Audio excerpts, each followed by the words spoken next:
In this financial discipline breakdown about how you're literally spending your life, I'm going to show you the exact mental shift that separates people who die broke from those who build real wealth.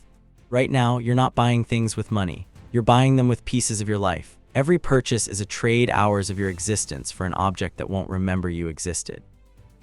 By the end, you'll understand how to stop bleeding your life away and start storing time instead of wasting it, and it's going to fundamentally change how you see every dollar in your bank account.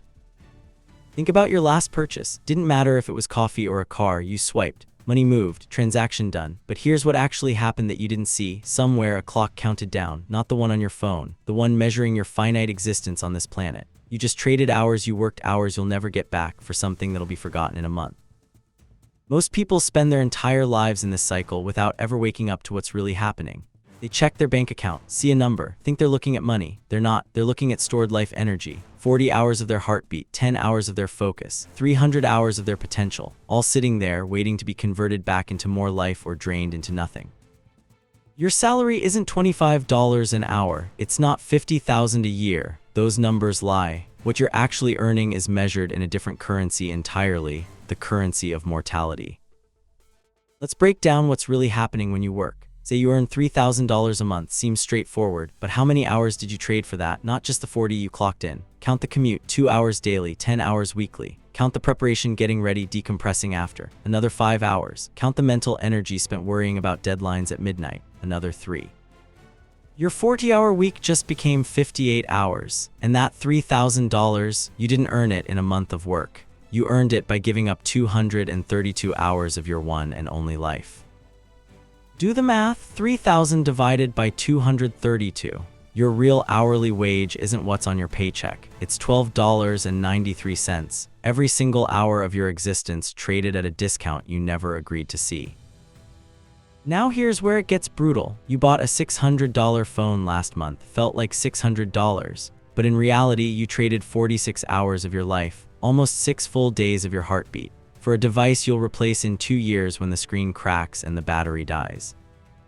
That's the equation nobody teaches you. Money is time stored, and every time you spend, you're not making a financial decision. You're making a mortality decision. You're choosing what pieces of your finite existence are worth trading for objects that won't mourn you when you're gone.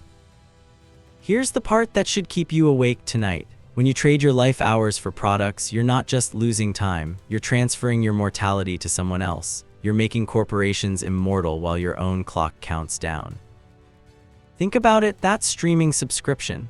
$15 a month seems harmless, but over a year that's $180. At your real wage of $12.93 per hour, that's 13 hours and 52 minutes, almost 2 full workdays of your life, given to a company that doesn't know your name.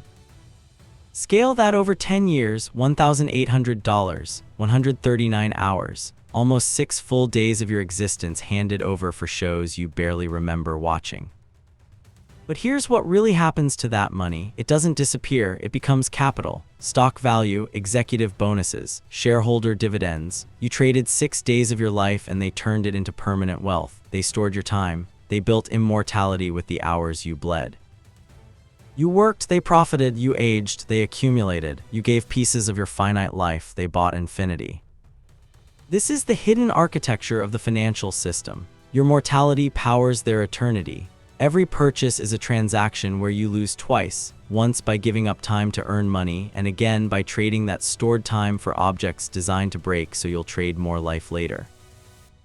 The worst part, most people never see this happening. They think they're managing a budget, balancing income and expenses, making smart consumer choices. They don't realize they're hemorrhaging their existence one transaction at a time, funding the immortality of entities that will outlive them by centuries. There's a movie called In Time, came out years ago. Most people wrote it off as sci-fi, but it wasn't fiction. It was documentary footage from a future we're already living in, just with extra steps to hide the truth.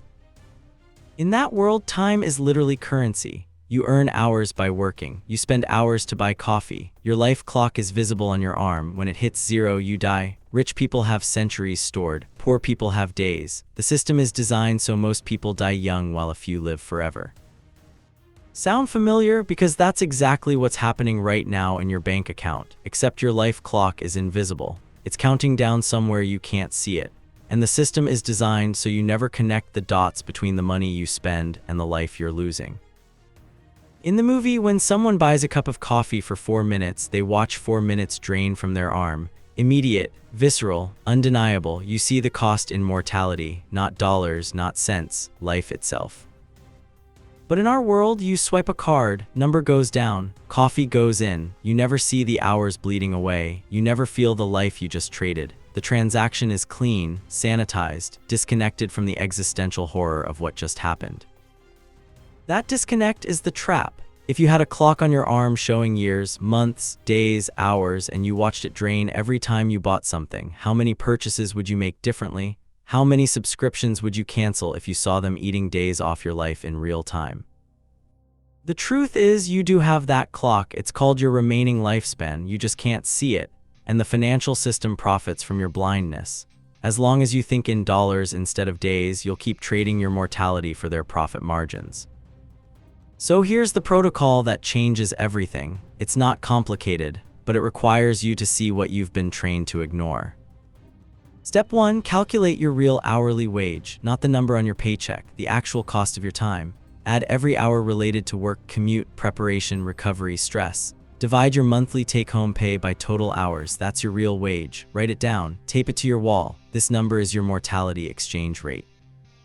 Step 2, convert every purchase to life hours before you buy. See that $200 jacket? Don't think $200. Think 15 hours and 27 minutes of your life. That's what you're really trading, not money, time, your finite, irreplaceable, never coming back time.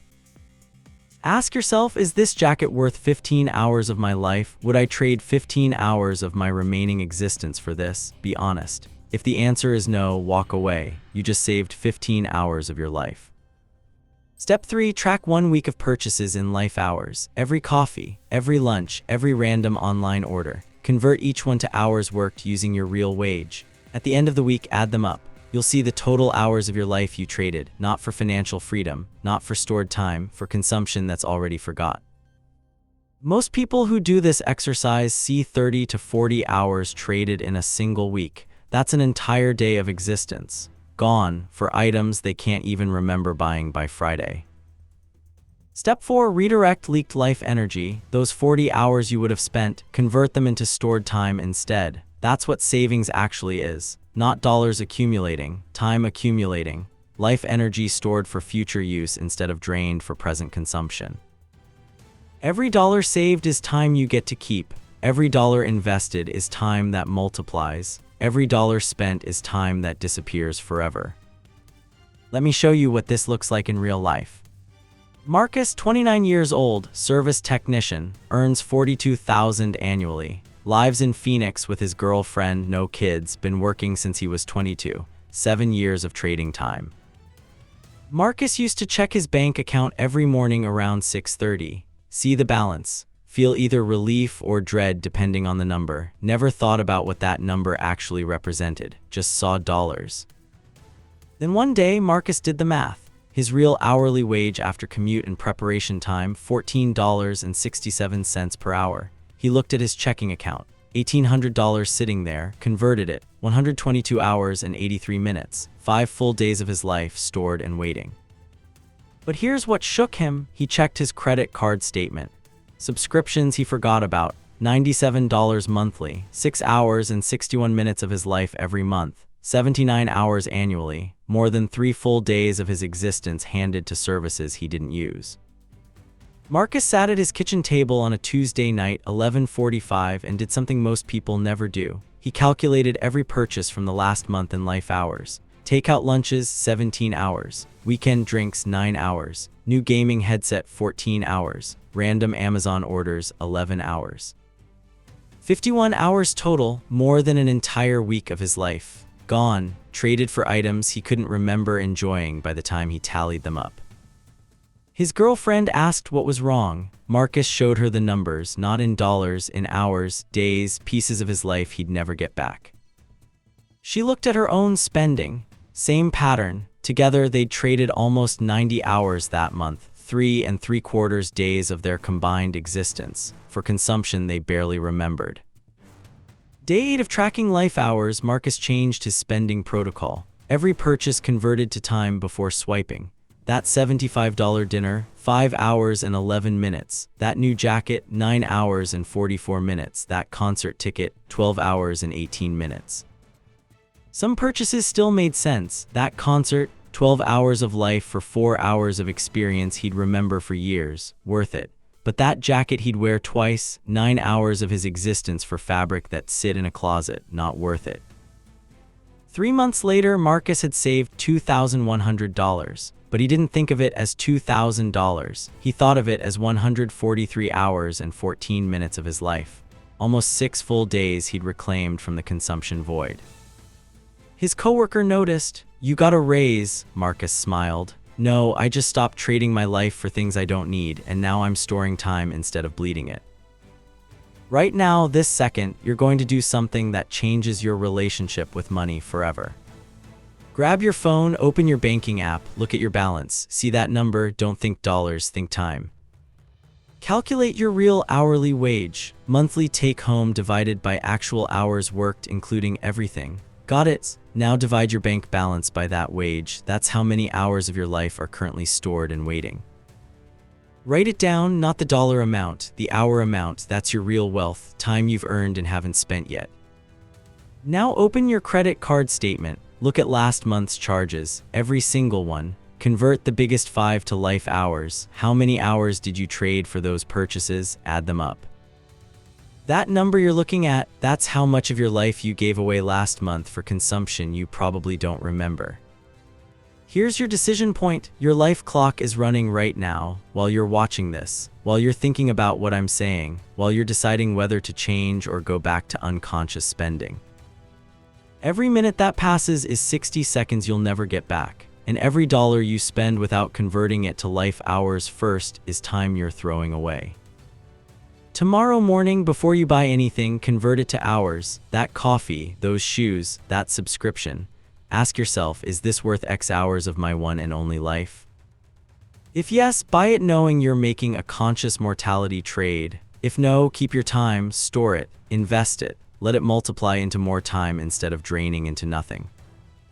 Because here's the truth that separates people who die broke from those who build real wealth. Broke people trade life for consumption. Wealthy people store life and let it compound. Every dollar they don't spend is another hour of freedom they're banking for later. Your life clock is visible now. You know what's really happening when you swipe that card. You're not spending money, you're spending life. The question is, what are you going to do with that knowledge? Comment time stored if you just calculated your real hourly wage and you're seeing your money as life hours for the first time.